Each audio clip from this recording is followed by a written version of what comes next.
Behold, a story that I, Moses, shall recount, the story of the beginning, as God told it to me, for I, Moses, was not actually there to witness the beginning, for that would make me pretty cool. Although I am pretty cool having not witnessed the beginning, it should be noted. And the Lord spoke and said to me, Moses, I'm going to tell you a very good story. It's one of my favorite stories. It's one of the stories that I want the world to hear, and so I'm telling it to you. And you shall tell it to everyone else, because I don't feel like actually telling it to everyone else. I would rather just tell it to one person and have that one person tell it to everyone else. It saves me a lot of time and effort, even though I am God and could do it with a snap of my fingers. But this is the story of the beginning, when I created the heavens and the earth, because I was there before everything else in the beginning. There was only me, for I am the beginning and the end, the Alpha and the Omega. But right now we're not going to focus on the Omega, just the Alpha. And behold, in the beginning there was I, God, being quite Alpha-like. But after a while Alpha-like became quite boring, for I realized that there was just me. And being God, I know myself quite well. And so I said, well, I think I shall make something now. In the beginning, for I am the beginning. And I shall have fun with that something, whatever it is that I make. I will enjoy it, I will thrive on it, and perhaps, just perhaps, I'll make humans with it.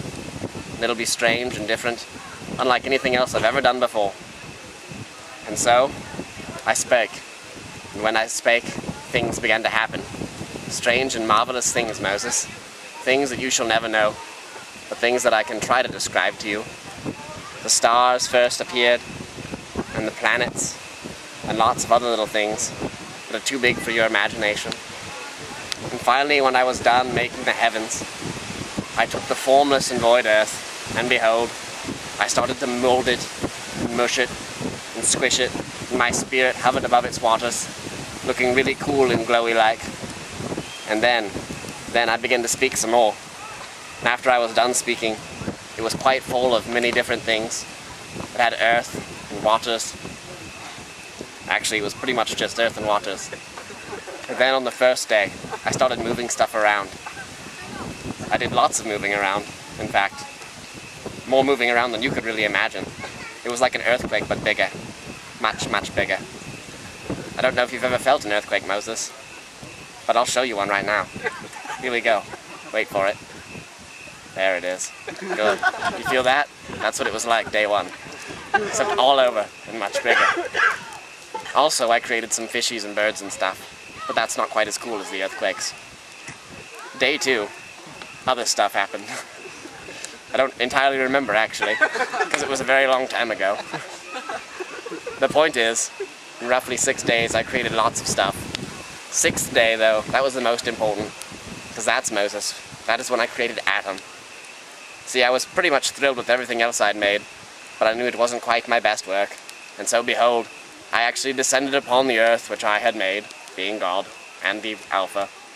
And I took some dust, and I made a shape with it. I didn't like that shape, so I made another shape with it. And after that shape, which I scrapped because I didn't like it, I made a third shape. And then I decided that that shape was the shape for me, for as they say, the third time is the charm. And behold, I took that shape and breathed upon that shape, and gave it lovely life, and the shape did sit up, and began to speak. And behold, I decided I really didn't like that shape either, so I squashed that one and started over again. And the 4th, the 5th, and the 6th shapes were all rubbish too, but the 7th shape wasn't too bad, so we worked with that one. That one I called Adam. He was my favorite of all the shapes which I did create, and he was the shape which I turned into the rest of the shapes which you now see walking around you, Moses. For Adam was the first, like me, but not as cool as me because I am God. And I took Adam, after breathing my life upon him, and I set him in a garden and said, Adam, this is your garden, which I have made for you to enjoy and for you to work, and everything in that garden is yours. And Adam said, yes, Lord, that sounds lovely. And behold, Adam and I had such fun together in the garden. Adam would nibble fruits. Adam would talk to the little animals. And I'd be like, Adam, that's not really pointless. It's kind of pointless talking to the animals because they don't actually talk back. And Adam said, I know, Lord. I know. I just want to see. And I said, oh, Adam, why are you trying to talk to the animals so? And Adam said, Lord, I think I'm lonely. And I said, Adam, you don't know what loneliness is. I just made you. Adam said, I'm pretty sure I know what loneliness is, Lord. And I said, well, that's rubbish. But it was so. Adam was lonely. And so we began to look far and wide, to and fro.